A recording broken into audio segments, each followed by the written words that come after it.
That's the beauty of it. 25 to 10 NewsTalkZB. Katherine, good morning. Good morning, Leighton. How are you? Very well, thank you. Oh, that's good.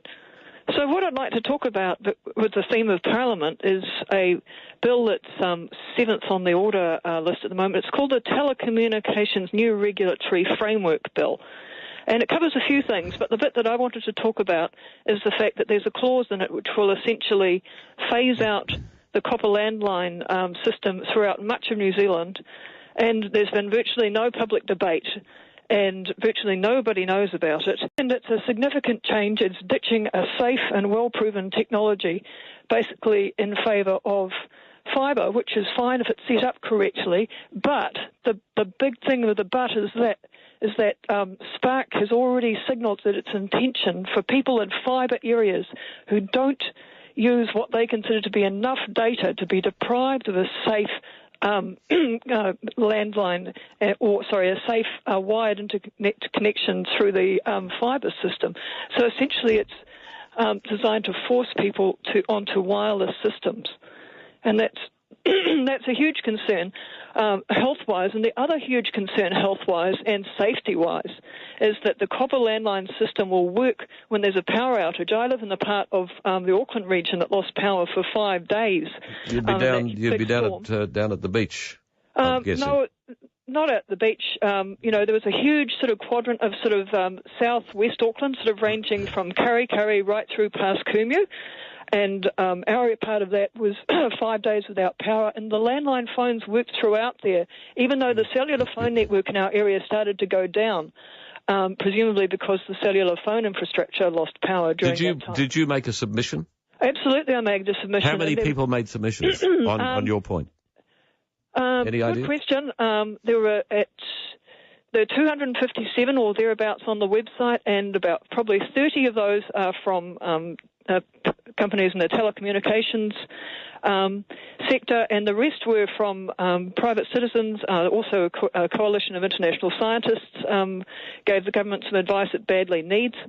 Tell me what you can about the scientists.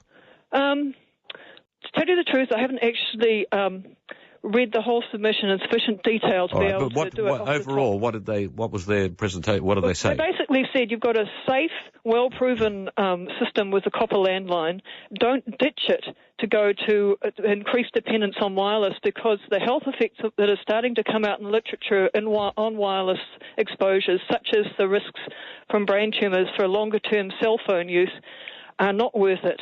And there was also a New Zealand-based scientist who pointed out that the safety standards that we have here in terms of governing emissions from cellular phones and also emissions from the infrastructure, they're not actually designed to do anything other than prevent electric shocks and thermal injury, i.e. burns.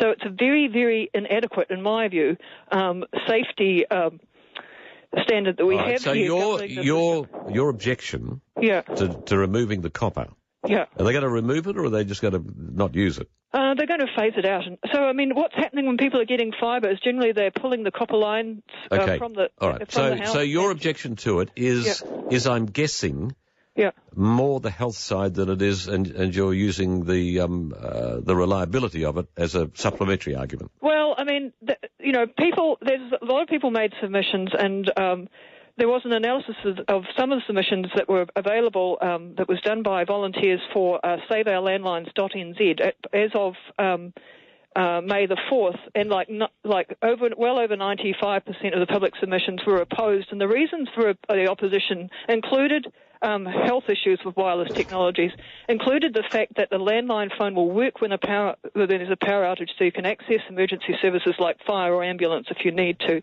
and also included some people wrote personally about how wireless devices personally impact their health, and they didn't want other people to get the condition because it can be so unpleasant. It also can be career-ending, and people can end up so sensitized to some wireless devices that they cannot go to places with Wi-Fi, for example. They cannot use a cellular phone.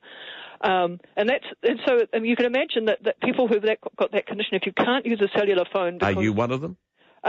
I don't actually discuss my own health issues in public. Okay. Well, that's fair enough. What I'll simply do is if there is any any further comment from anybody else, they can feel free to either add or subtract from what you've said. Interesting, and appreciate the call. NewsTalkZB 19 to 10.